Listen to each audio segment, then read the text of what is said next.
Hello दोस्तों, कैसे हो आप सब। आशा करता हूँ मस्त होंगे, बढ़िया होंगे, बेहतरीन होंगे। तो स्वागत है एक बार फिर से आपके अपने यूट्यूब चैनल मुकेश जी के ट्रिक पर। और आज का हमारा ये सेशन सीईटी 2024 के लिए बहुत ही शानदार सेशन रहने वाला है। और जो भी विद्यार्थी सीईटी 2024 की तैयारी कर रहा है उन सभी विद्यार्थियों के लिए आज का हमारा ये सेशन बहुत शानदार सेशन रहने वाला है। और मैं आपके लिए लेकर आया हूँ मॉडल पेपर, सीईटी का मॉडल पेपर, जो एग्ज़ाम की दृष्टि से बहुत ही महत्वपूर्ण रहने वाला है। और बिल्कुल ऐसे ही क्वेश्चन आपके एग्जाम में देखने को मिलने वाला है। तो पहला क्वेश्चन आपके सामने, राजस्थान में काष्ठ जीवाश्म उद्योग किस स्थान पर स्थित है। तो राजस्थान में काष्ठ जीवाश्म उद्योग है वुड फॉसिल पार्क, ये किस स्थान पर स्थित है। तो ऑप्शन है गढ़ीसिर में, आकल में, तनोट में और लोदरवा में। तो बताओ एक बार आंसर दो कमेंट में, सभी फटाफट आंसर करो एक बार, क्या आंसर राइट आंसर रहने वाला है यहाँ पर। तो यहाँ पर जिसने भी ए आंसर दिया उन सभी का बिल्कुल राइट आंसर रहने वाला है। कौन सा ए आंसर जिसने भी दिया उन सभी का बिल्कुल करेक्ट आंसर है गढ़ीसर में। राजस्थान के गढ़ीसर में काष्ठ जीवाश्म उद्योग स्थित है। तो कहाँ पर है, गढ़ीसर में। तो यहाँ पर ए आंसर बिल्कुल राइट आंसर है। नेक्स्ट क्वेश्चन है, तो एक बार सभी सेशन को शेयर कर दो अपने दोस्तों के साथ ताकि वे भी जुड़ जाए इस सेशन के साथ। तो एक बार सभी शेयर कर दो सेशन को फटाफट। और अभी तक लाइक नहीं किया तो एक बार सेशन को लाइक ज़रूर कर दे। नेक्स्ट क्वेश्चन है, राजस्थान में सेम समस्या से गंभीर रूप से प्रभावित जिले कौन कौन से। तो राजस्थान में सेम समस्या से, किस समस्या से, सेम समस्या से गंभीर रूप से प्रभावित जिले कौन कौन से। तो ऑप्शन है बूंदी, झालावाड़, हनुमानगढ़, गंगानगर, भीलवाड़ा, बीकानेर और कोटा और बारां।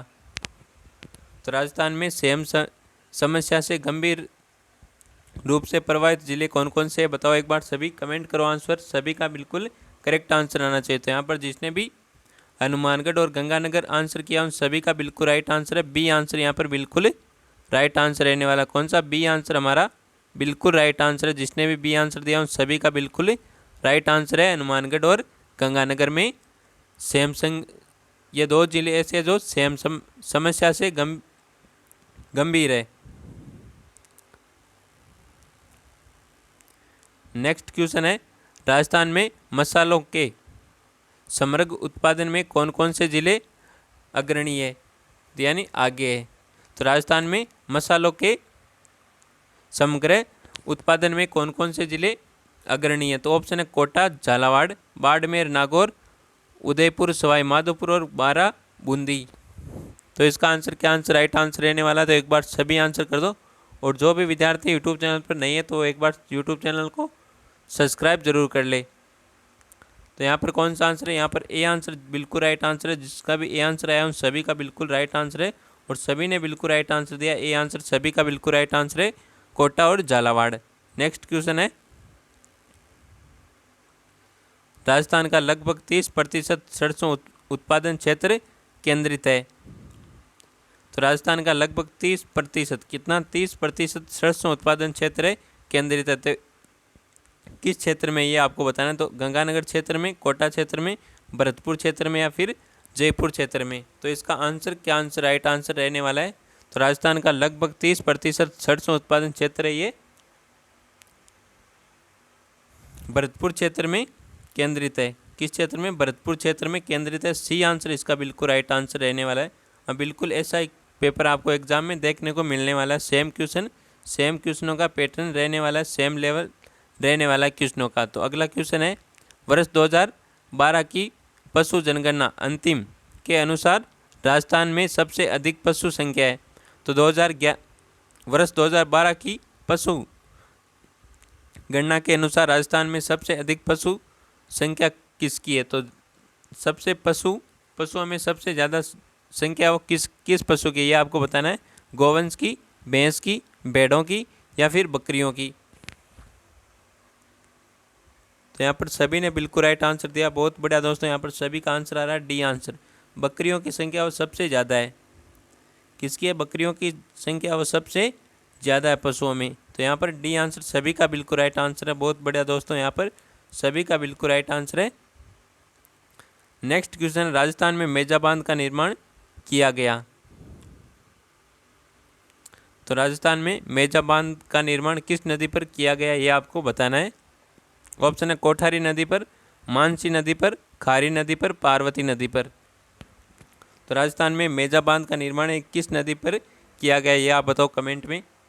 सभी करो एक बार कमेंट, सभी का बिल्कुल राइट आंसर आना चाहिए यहाँ पर। तो यहाँ पर जिसने भी ए आंसर दिया उन सभी का बिल्कुल राइट आंसर रहने वाला है कोठारी नदी पर। किस नदी पर? कोठारी नदी पर। ए आंसर बिल्कुल राइट आंसर है। जिसका भी ए आंसर आया है उन सभी का बिल्कुल राइट आंसर है। राजस्थान में मेजा बांध का निर्माण है ये कोठारी नदी पर किया गया है। किस नदी पर? कोठारी नदी पर। तो याद रखना कोठारी नदी पर कौन सा बांध बना हुआ है? मेजा बांध बना हुआ है कोठारी नदी पर।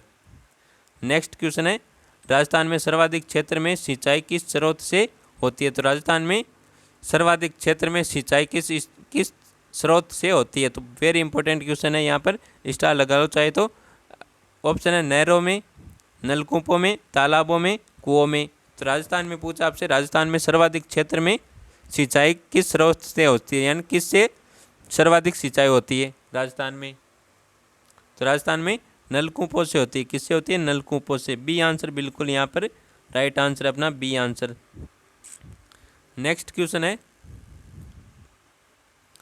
भूजल की उपलब्धता तथा गुणवत्ता की दृष्टि से राजस्थान में सबसे ज़्यादा चिंताजनक स्थिति किन जिलों की है? भूजल की उपलब्धता तथा गुणवत्ता की दृष्टि से बताना आपको राजस्थान में सबसे ज़्यादा चिंताजनक स्थिति किन जिलों की है? जैसलमेर, बीकानेर की, पाली, चूरू की, बाड़मेर, जालौर की, नागौर, जयपुर की। तो इसका आंसर क्या आंसर करेक्ट आंसर बताओ एक बार। भूजल की दृष्टि से आपको बताना है भाई। तो यहाँ पर कौन सा आंसर करेक्ट आंसर है बताओ एक बार सभी। तो यहाँ पर डी आंसर बिल्कुल राइट आंसर है, नागौर और जयपुर। डी आंसर जिसने भी दिया उन सभी का बिल्कुल राइट आंसर है डी आंसर। नेक्स्ट क्वेश्चन है अपना, राजस्थान में फ्लोरोसिस ग्रस्त पट्टी कहाँ स्थित है? वेरी इंपॉर्टेंट क्वेश्चन है। राजस्थान में फ्लोरोसिस ग्रस्त पट्टी है, ये कहाँ पर स्थित है? भरतपुर अलवर में, कोटा बूंदी में, बांसवाड़ा डूंगरपुर, नागौर अजमेर में। फ्लोरोसिस ग्रस्त पट्टी ये कहाँ पर है? बहुत शानदार क्वेश्चन है, वेरी इंपॉर्टेंट क्वेश्चन है। तो ये कहाँ पर है बताओ एक बार सभी। तो यहाँ पर नागौर और जयपुर में है ये फ्लोरोसिस ग्रस्त पट्टी। ये कहाँ पर है? नागौर और अजमेर में। कहाँ पर है? नागौर और अजमेर में। डी आंसर यहाँ पर बिल्कुल राइट आंसर है। जिसने भी डी आंसर दिया उन सभी का बिल्कुल राइट आंसर है। तो एक बार सभी सेशन को लाइक कर दो। अभी तक जिन्होंने सेशन को लाइक नहीं किया वो एक बार सेशन को लाइक कर दो फटाफट। नेक्स्ट क्वेश्चन है, राजस्थान में भू क्षेत्र में किस राष्ट्रीय राजमार्ग की लंबाई सर्वाधिक है? तो राजस्थान भू क्षेत्र में किस राष्ट्रीय राजमार्ग की लंबाई, तो राष्ट्रीय राजमार्ग की लंबाई सर्वाधिक है, तो ये आपको बताना है।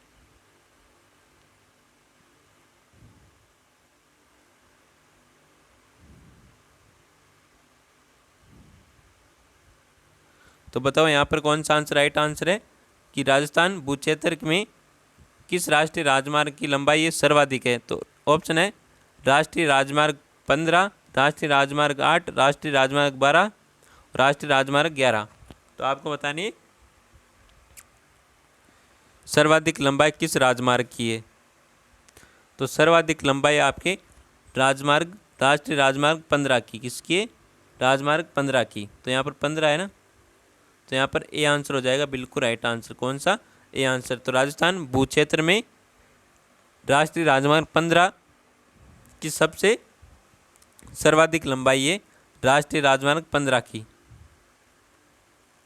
नेक्स्ट क्वेश्चन है, नेटल इंडिया कांग्रेस की स्थापना किस भारतीय ने की थी? तो नेटल इंडियन कांग्रेस की स्थापना किस भारतीय ने की थी? जवाहरलाल नेहरू ने, गोविंद रानाडे ने, महात्मा गांधी ने, बाल गंगाधर तिलक ने। तो नेटल इंडियन कांग्रेस की स्थापना ये किसने की थी? किस भारतीय ने की थी बताओ एक बार सभी। फटाफट कमेंट करो और सभी का बिल्कुल राइट आंसर आना चाहिए। तो यहाँ पर सभी का आंसर आ रहा है महात्मा गांधी। बहुत शानदार दोस्तों, सभी ने बिल्कुल राइट आंसर दिया, सी आंसर। तो यहाँ पर सी आंसर सभी का बिल्कुल राइट आंसर है। नेक्स्ट क्वेश्चन है, 1918 में किस शहर में महात्मा गांधी ने सफलतापूर्वक मिल मजदूरों की हड़ताल का नेतृत्व किया था? तो वेरी इंपॉर्टेंट क्वेश्चन है, एग्जाम में आ सकता है भाई। तो 1918 में, कब? 1918 में किस शहर में महात्मा गांधी ने सफलतापूर्वक मिलकर मजदूरों की हड़ताल का नेतृत्व किया था? तो ऑप्शन है बम्बई, मद्रास, अहमदाबाद और कलकत्ता।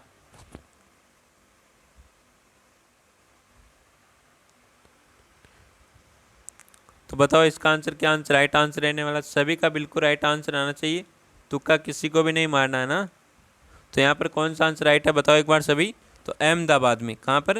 अहमदाबाद में नेतृत्व किया था मजदूरों की हड़ताल का। किसने? महात्मा गांधी ने। कब किया था? 1918 में। तो यहाँ पर सी आंसर बिल्कुल राइट आंसर है, 1918 में किया था मजदूरों की हड़ताल का नेतृत्व। कहाँ पर? अहमदाबाद में। नेक्स्ट क्वेश्चन है,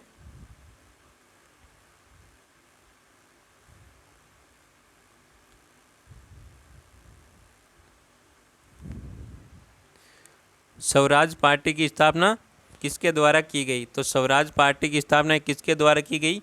भीमराव अंबेडकर तथा सरदार वल्लभ भाई पटेल, मोतीलाल नेहरू तथा चिंतन दास, सुखदेव एवं राजगुरु, अरुणा आसफ अली और सुभाष चंद्र बोस। स्वराज पार्टी की स्थापना किसके द्वारा की गई बताओ एक बार सभी। और सभी ने बिल्कुल राइट आंसर दिया है, मोतीलाल नेहरू और चित्तरंजन दास ने बिल्कुल राइट आंसर दिया। सभी ने बी आंसर, सभी का बिल्कुल राइट आंसर है। बहुत बढ़िया दोस्तों, यहाँ पर सभी ने बिल्कुल राइट आंसर दिया है। नेक्स्ट क्वेश्चन है, यूनाइटेड किंगडम से संसद के 7 सदस्यों का एक समूह था जिसे ब्रिटिश भारत के लिए संवैधानिक सुधारों का सुझाव देने के लिए गठित किया गया था। तो ये कौन सा आयोग था, ये आपको बताना है। तो यूनाइटेड किंगडम से संसद के 7 सदस्यों का एक समूह बनाया गया था जिसे ब्रिटिश भारत के लिए संवैधानिक सुधारों का सुझाव देने के लिए गठित किया गया था। तो उस आयोग का नाम बताना आपको। ऑप्शन है फेरजर आयोग, हंटर आयोग, साइमन आयोग और सार्जेंट आयोग। तो इनमें से कौन सा आयोग था वो? तो बताओ एक बार सभी इसका आंसर, क्या आंसर राइट आंसर रहने वाला? तो ये था साइमन आयोग। कौन सा था? साइमन आयोग। तो साइमन आयोग यूनाइटेड किंगडम से 7 संसद के 7 सदस्यों का एक समूह था, साइमन आयोग। तो यहाँ पर सी आंसर बिल्कुल राइट आंसर है। नेक्स्ट क्वेश्चन है, नमक सत्याग्रह आंदोलन के लिए महात्मा गांधी ने लगभग कितनी दूरी तय की थी? वेरी इंपॉर्टेंट है, कई बार एग्जाम में आया हुआ क्वेश्चन है। नमक सत्याग्रह आंदोलन के लिए महात्मा गांधी ने लगभग कितनी दूरी तय की थी?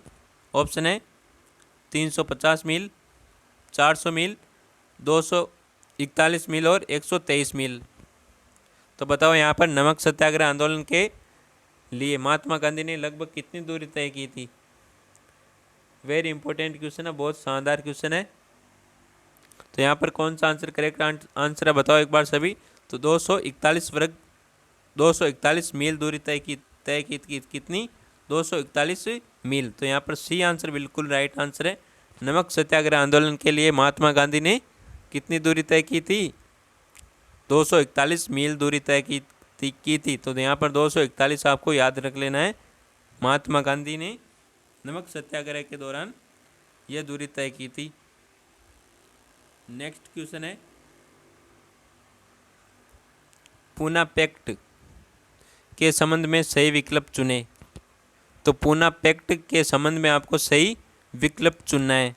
तो ऑप्शन है अगस्त 1931 में महात्मा गांधी और भीमराव अम्बेडकर के बीच हस्ताक्षर किए गए।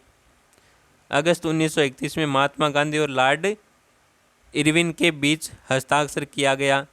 सितंबर 1932 में महात्मा गांधी और लॉर्ड इरियन के बीच हस्ताक्षर किया गया। सितंबर 1932 में महात्मा गांधी और भीमराव अम्बेडकर के बीच हस्ताक्षर किया गया। तो इनमें से कौन सा विकल्प है ये सही है, ये आपको बताना है। कमेंट करो सभी एक बार आंसर, क्या आंसर राइट आंसर है यहाँ पर। तो बताओ यहाँ पर कौन सा आंसर करेक्ट आंसर है, बताओ। सभी का आंसर करेक्ट आना चाहिए। तो यहाँ पर सितंबर 1932 में महात्मा गांधी और डॉक्टर भीमराव अंबेडकर के बीच हस्ताक्षर किया गया। तो यहाँ पर डी आंसर बिल्कुल राइट आंसर अपना कौन सा, डी आंसर बिल्कुल राइट आंसर दिया सभी ने। बहुत बढ़िया दोस्तों, लाजवाब, क्या बात है, सभी ने बिल्कुल राइट आंसर दिया यहाँ पर डी आंसर। नेक्स्ट क्वेश्चन है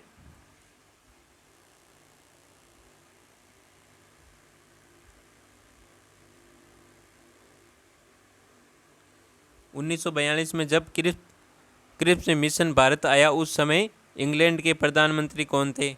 तो 1942 में इंग्लैंड के प्रधानमंत्री कौन थे जब क्रिप्स मिशन भारत आया था। तो ऑप्शन है एवी, Alexander, Winston Churchill, Pethick Lawrence, Clement Attlee. तो बताओ 1942 में इंग्लैंड के प्रधानमंत्री कौन थे, क्रिप्स मिशन भारत आया था उस समय। तो यहाँ पर कौन सा आंसर करेक्ट आंसर रहने वाला है।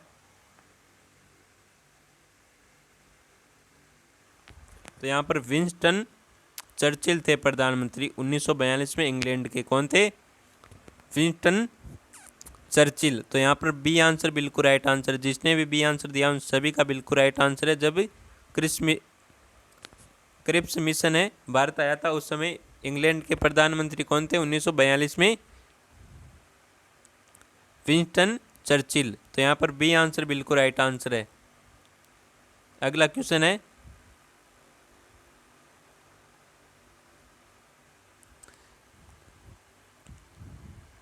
1942 में महात्मा गांधी द्वारा भारत छोड़ो आंदोलन निम्नलिखित में से किस स्थान पर आरंभ किया गया। वेरी इंपॉर्टेंट क्वेश्चन है ये भी।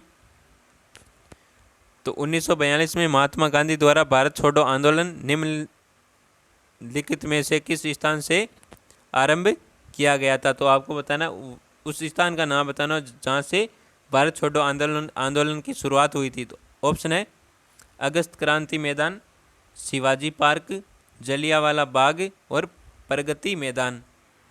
तो 1942 में भारत छोड़ो आंदोलन हुआ था, ये प्रारंभ कहाँ से हुआ था ये आपको बताना है। और प्रारंभ किसके द्वारा हुआ था, गांधी जी द्वारा हुआ था भारत छोड़ो आंदोलन। तो यहाँ पर अगस्त क्रांति मैदान में ये प्रारंभ हुआ था भारत छोड़ो आंदोलन। क्वेश्चन आ सकता है कि भारत छोड़ो आंदोलन का आंदोलन है कहाँ से आरंभ हुआ था। तो किस स्थान से आरंभ हुआ था, अगस्त क्रांति मैदान से आरंभ हुआ था। और कब हुआ था, 1942 को हुआ था। नेतृत्व किसने किया था, महात्मा गांधी ने किया था। नेक्स्ट क्वेश्चन है फॉरवर्ड ब्लॉक के संस्थापक कौन थे। तो फॉरवर्ड ब्लॉक के संस्थापक कौन थे ये आपको बताना। अरविंद घोष, कप्तान मोहन सिंह, भगत सिंह, सुभाष चंद्र बोस। तो फॉरवर्ड ब्लॉक के संस्थापक कौन थे, अरविंद घोष, कप्तान मोहन सिंह, भगत सिंह, सुभाष चंद्र बोस। तो कौन थे, सुभाष चंद्र बोस थे। कौन थे, सुभाष चंद्र बोस। डी आंसर बिल्कुल राइट आंसर दिया सभी ने, बहुत बढ़िया दोस्तों। यहाँ पर सभी का बिल्कुल राइट आंसर है यहाँ पर डी आंसर। नेक्स्ट क्वेश्चन है 1946 के कैबिनेट मिशन का नेतृत्व किसके द्वारा किया गया। वेरी इंपॉर्टेंट क्वेश्चन है, बहुत शानदार बेहतरीन क्वेश्चन है। 1946 में 6 के कैबिनेट मिशन का नेतृत्व किसके द्वारा किया गया था। तो 1946 के कैबिनेट मिशन का नेतृत्व किसके द्वारा किया गया था, लॉर्ड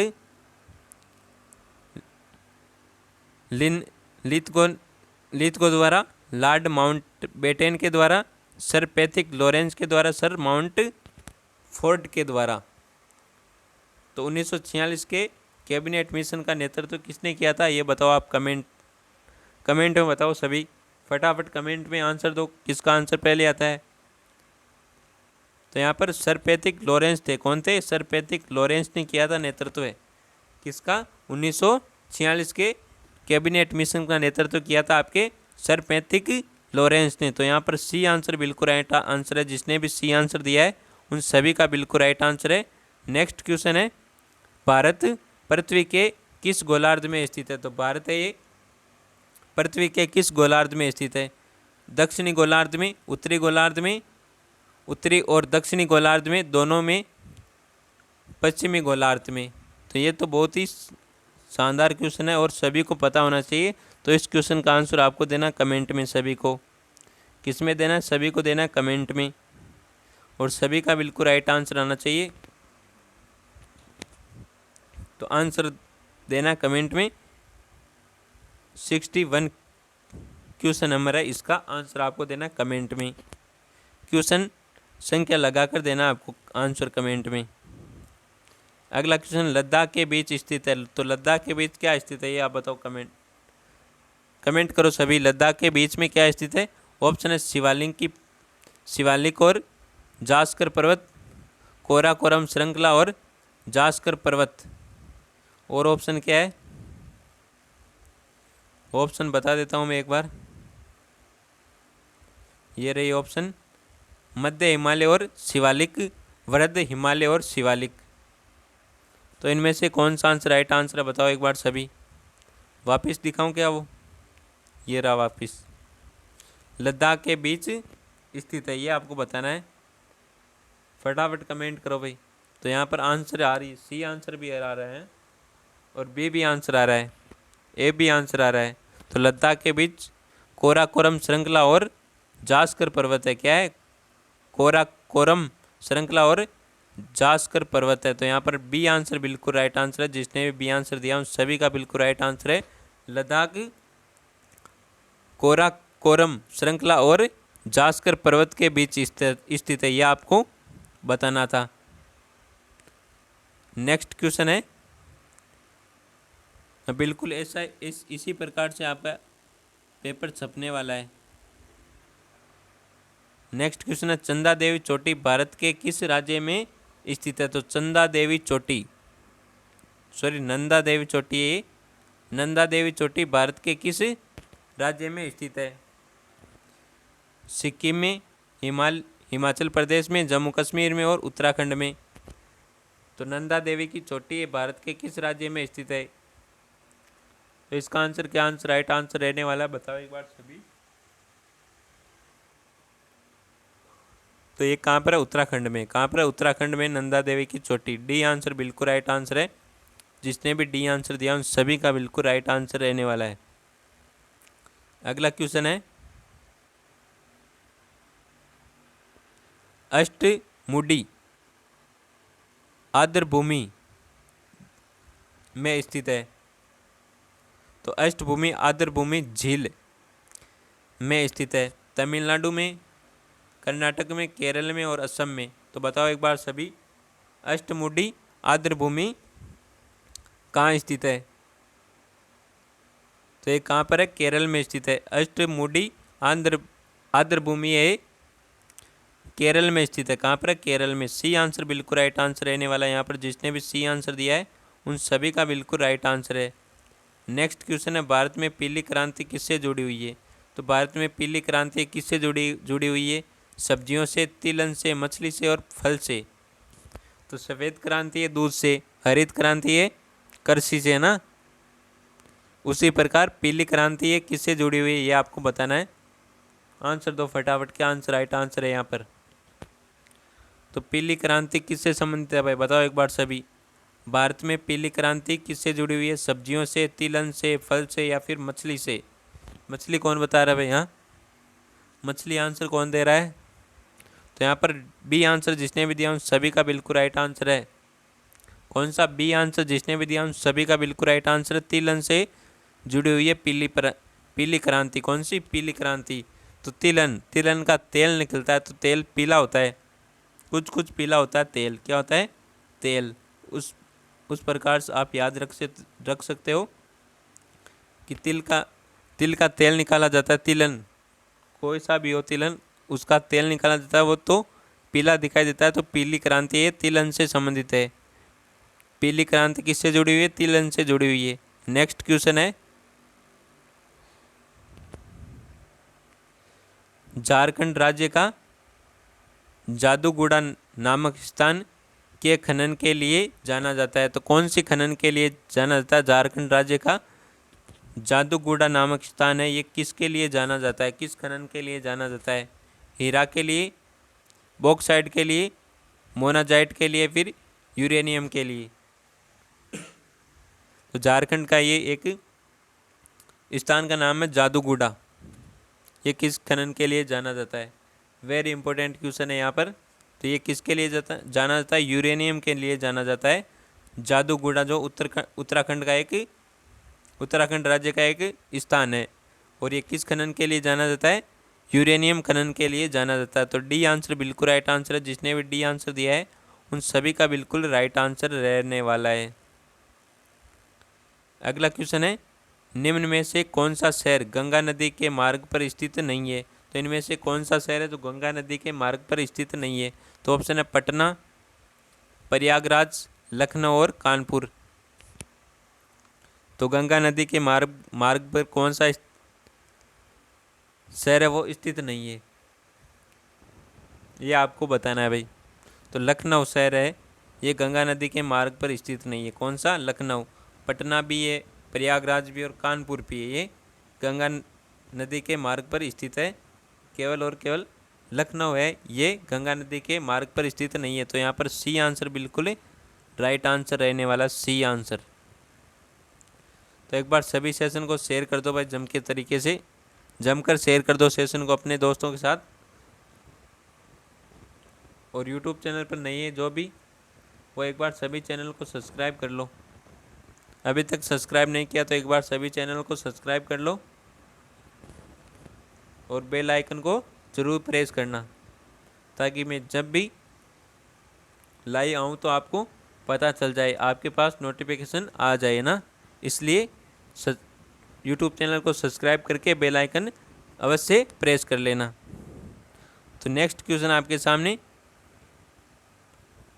नाथपा झाकरी जल विद्युत परियोजना निम्नलिखित में से किस नदी पर स्थित है? तो कौन सी जल विद्युत परियोजना ये? नाथपा झाकरी जल विद्युत परियोजना किस नदी पर स्थित है, ये आपको बताना है। तो ऑप्शन है सतलज नदी, झेलम नदी, चिनाब नदी और पद्मा नदी। नाथपा झाकरी जल विद्युत परियोजना किस नदी पर स्थित है, ये बताओ आप सभी, कमेंट करो सभी। तो ये सतलज नदी पर है। किस नदी पर है? सतलज नदी पर। ए आंसर बिल्कुल राइट आंसर है। जिसने भी ए आंसर दिया है उन सभी का बिल्कुल करेक्ट आंसर रहने वाला है, सतलज नदी। अगला क्वेश्चन है, किस समय भारत में दक्षिणी पश्चिमी मानसून वर्षा होती है? तो किस समय भारत में दक्षिणी पश्चिमी मानसूनी वर्षा होती है? तो ऑप्शन है मार्च से मई, अक्टूबर से नवंबर, दिसंबर से फरवरी, जून से सितंबर। बहुत शानदार क्वेश्चन और सभी का बिल्कुल राइट आंसर आना चाहिए इस बार तो, और सभी को मालूम है ये तो ना। तो यहाँ पर क्वेश्चन क्या है, किस समय भारत में दक्षिणी पश्चिमी मानसूनी वर्षा होती है? तो मार्च से मई में होती है, अक्टूबर से नवंबर, दिसंबर से फरवरी या फिर जून से सितंबर तक होती है। तो बताओ एक बार सभी, इसका आंसर क्या आंसर है? राइट आंसर है। तो यहाँ पर जून से सितंबर है, उस समय ना दक्षिणी पश्चिमी मानसूनी वर्षा होती है।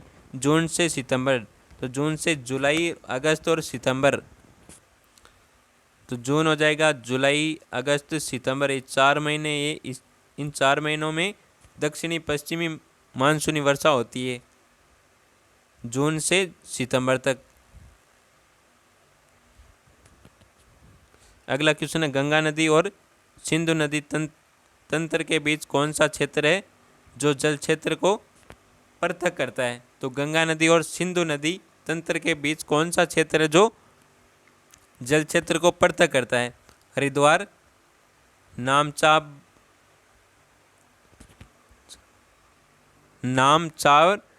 चारवा, अलकनंदा, अंबाला। तो बताओ यहाँ पर कौन सा आंसर करेक्ट आंसर रहने वाला? गंगा नदी और सिंधु नदी तंत्र के बीच कौन सा क्षेत्र है जो जल क्षेत्र को पृथक करता है?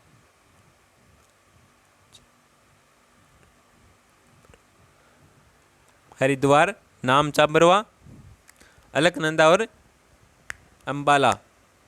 तो इनमें से कौन सा आंसर करेक्ट आंसर है? या तो यहाँ पर अंबाला है ये,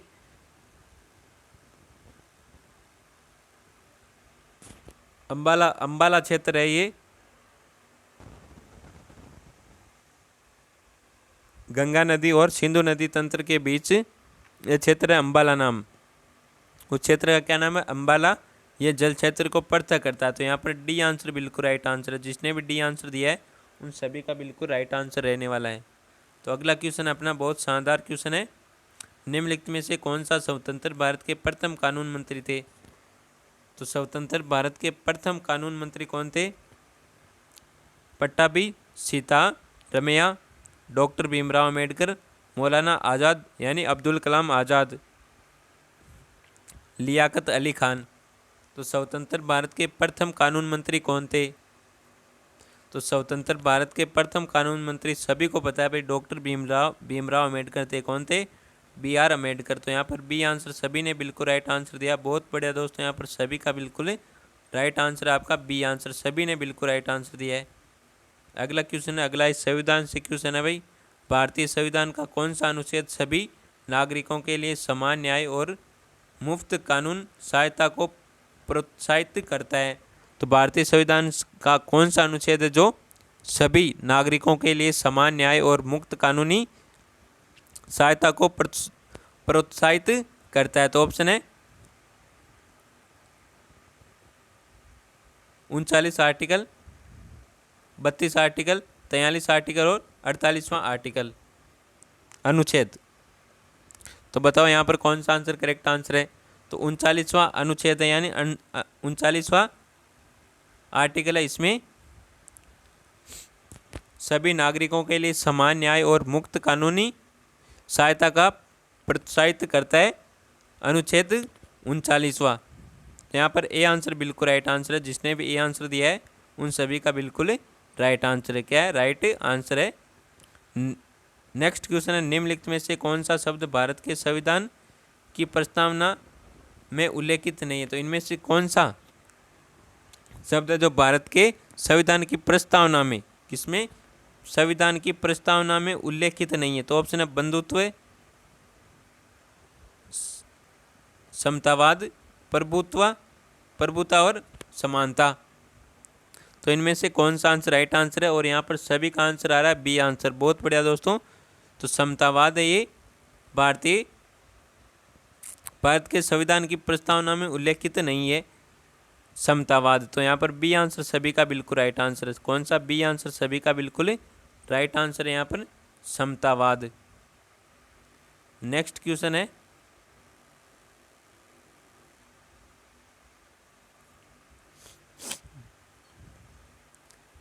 भारत के संविधान का निम्नलिखित में से कौन सा अनुच्छेद उपाधियों के उन्मूलन से संबंधित है? तो भारत के संविधान का कौन सा अनुच्छेद है जो उपाधियों के उन्मूलन से संबंधित है? ये आपको बताना है। ऑप्शन क्या दे रखे हैं इसके? ऑप्शन कहाँ पर है भाई? ऑप्शन ये रहे भाई, है ना। अनुच्छेद 5 है, अनुच्छेद 26 है, अनुच्छेद 18 और अनुच्छेद 43। तो इनमें से कौन सा आंसर राइट आंसर रहने वाला है? इसका आंसर आपको कमेंट में देना है। किस में देना है? कमेंट में देना है सभी को। तो मिलते हैं एक और बेहतरीन सेशन के साथ। आज का सेशन अच्छा लगा हो सेशन को एक बार लाइक ज़रूर कर दे, और अभी तक चैनल को सब्सक्राइब नहीं किया तो एक बार चैनल को सब्सक्राइब ज़रूर कर ले। तो मिलते हैं एक और बेहतरीन शानदार जानदार सेशन के साथ। तब तक थैंक यू, टेक केयर, जय हिंद, वंदे मातरम।